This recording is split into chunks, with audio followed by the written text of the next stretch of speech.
Jeudi 10 novembre, mesdames, messieurs, bonsoir. Merci de rester fidèles à Women First TV. Tout de suite, le flash de l'information.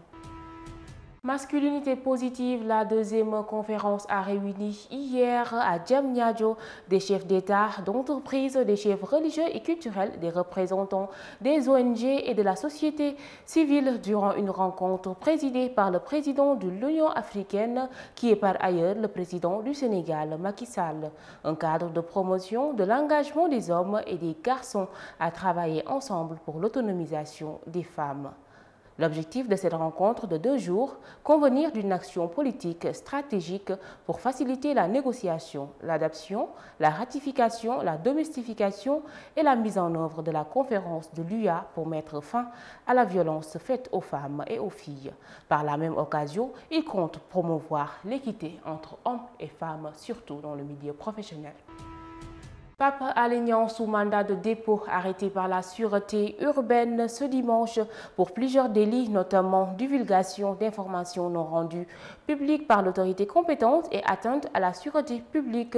Le journaliste sénégalais n'a pas reconnu les faits lors de son audience face au juge. Il a nié avoir révélé et diffusé de fausses informations. Cependant, il assume avoir donné des informations véridiques et vérifiées. Il a également dénoncé la procédure de son arrestation qu'il qualifie d'un enlèvement. Toujours selon l'accusé, cette situation est une régression de la démocratie et une violation de la liberté de la presse. Selon son avocat, maître Ciré Clédor Ly, Pape Alé peut rester jusqu'à 6 à 8 mois de prison ou plus. Face à cette alerte, la coordination des associations de la presse sénégalaise compte mener une marche dans les jours à venir.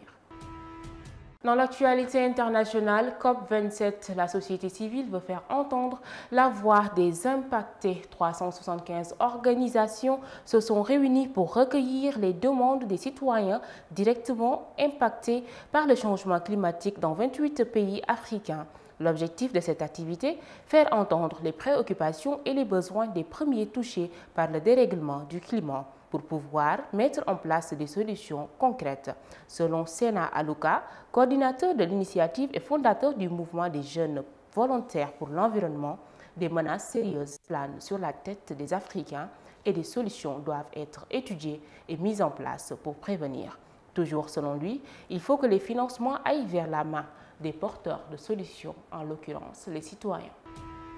Retrait des soldats russes à Kherson, la Russie tiendra-t-elle promesse depuis l'annonce effectuée par le ministre de la Défense russe Sergei Shoigu ce 8 novembre? Aucun signe de départ n'a été manifesté. Les autorités ukrainiennes jouent la carte de la réserve face à la complexité de la situation. Ils s'attendent cependant à poursuivre le combat pour reconquérir cette partie du pays. Kiev adopte la stratégie de la prudence en attendant la réaction factuelle de la Russie. En sport, handball féminin, les Lions s'affirment face aux Malgaches avec 31 points d'écart pour la première journée de cette 25e édition du championnat d'Afrique des Nations. Le Sénégal sort vainqueur de la rencontre qui l'opposait au Madagascar. Les Lions se sont affirmés dès la première partie de la rencontre qui s'est terminée avec 20 points d'écart. La deuxième partie fut plus stratégique pour un maintien de la victoire assurée. Cette première journée qui s'est tenue au stade Omnisport de Diamniadio s'est terminée sur un score de 40 à 9 en faveur des Lions. Toujours en sport, le Bayern de Munich a communiqué sur l'état de santé de Sadio Mané depuis l'annonce du forfait de l'international sénégalais dû à une blessure au péroné. Les Sénégalais attendent ce communiqué officiel du club qui s'est prononcé finalement hier. Selon le club bavarois, le numéro 10 sénégalais ne participera pas au dernier match de son club prévu pour ce samedi. Toutefois, il déclare être en contact avec le staff médical de la Fédération sénégalaise de foot qui a envoyé ce jeudi un médecin pour faire une contre-expertise. Le forfait de Sadio Mané à la Coupe du Monde reste une potentialité en attendant les résultats des tests effectués par les deux parties.